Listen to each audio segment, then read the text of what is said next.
Recently, I went back into playing Rogue Squadron 2, the classic Factor 5 game on Nintendo GameCube, Star Wars Rogue Squadron 2. And the original Rogue Squadron is one of my favorite games on N64. I think it's one of the best arcade shooters I've ever played. I love the realism. I love the Star Wars elements. I just find that game. I've literally gotten all the gold medals in that game. Like, it is. Doing that was one of the most rewarding things I think I've ever done in the N64 library. Like, 100% in that game was amazing and just fantastic, and just made me so happy when I finally managed to clear everything. That Battle of Calamari, I think, is the last level, like the really last brutal level, as I recall. I love Rogue Squadron 1. Rogue Squadron 2, I have always wanted to get into it. I've always wanted to try, and as of now, as of right now, after years of owning this game, I remember I bought this for the first time. I remember I bought this when a Pokemon Soul Silver came out, right? Like, I've owned this game for years, right? Like, over a decade, I've been trying to play it off and on. I don't like it. There's so much here. It feels like even back then, a lot of these Nintendo partners, the Rarewares, the Factor 5s, the Silicon Knights, a lot of them were going downhill, right? And Factor 5, I think, was a pretty good example of that, in which the original Rogue Squadron is one of my favorite games of its kind ever, right? And this is just not. Like, everything I enjoy about Rogue Squadron, the realistic physics, the variety and, like, the level, the missions, the things you can do, like, the difficulty, like, the well-balanced difficulty, I should say.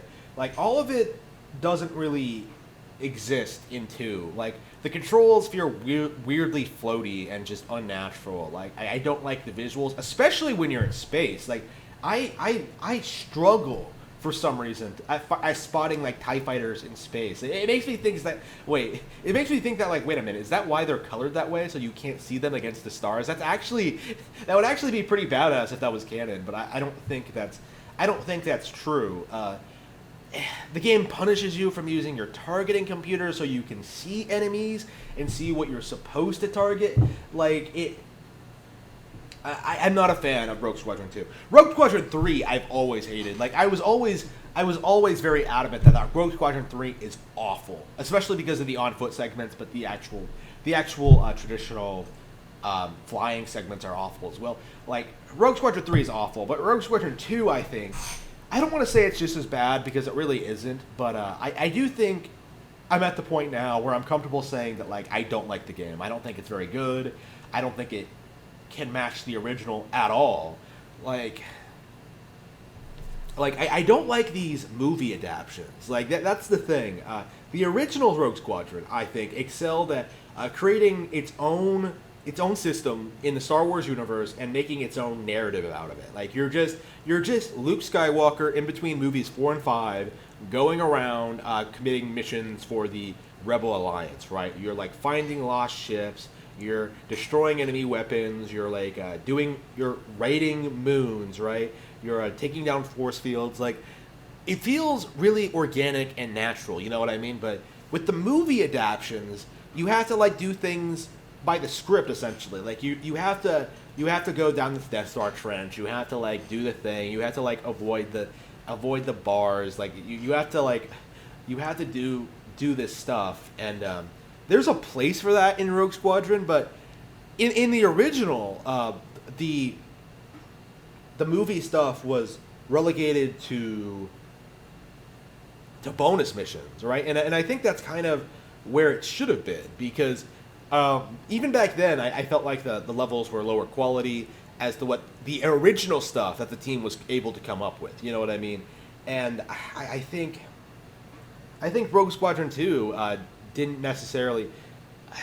They tried recreating the movies, and that just doesn't work. Like, you should be making a game. You should be making your own original thing. Like, an adaptation, you lose something in the adaptation. Like, it feels like, and I I just didn't care. Like I got to that. I was playing through that stage where you're tackling the Death Star and the Death Star Part Two, right? The one from the Return of the Jedi.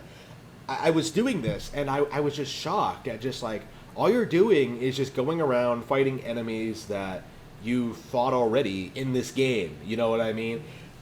It felt to me like this. I wasn't engaged. I wasn't into it. I wasn't invested, and it's been that way for years. There's a reason I stopped playing this game. Like generally speaking, I work hard to beat one level, learn how to beat it, and then like I never feel motivated to go back and replay it, as opposed to the original, in which I would replay a lot of these levels over and over again. Like I think there are like 14 levels. Like maybe some of the later ones I don't like replaying. Maybe there's like a really obnoxious one, like like level 7. I think the one with like the prison. That one I think is kind of annoying. The stealth mission where you have to like go in there. Like, yeah, just going back to it. Like Rogue Squadron had so much variety, and it wasn't like it's difficult, but it's not like overwhelming the way that like Rogue Squadron 2 does with like the whole targeting computer requirements and everything. Like if you committed to like beating a level in Rogue Squadron, you could do it. Like and getting that gold medal was an elusive, difficult to do thing. You know what I mean? It was rewarding, but it wasn't ridiculous as opposed to Rogue Squadron 2 with like all the things it requires of you, on top of like actually beating the level, which has all these badly designed decisions that just hamper the experience. It just kills it for me.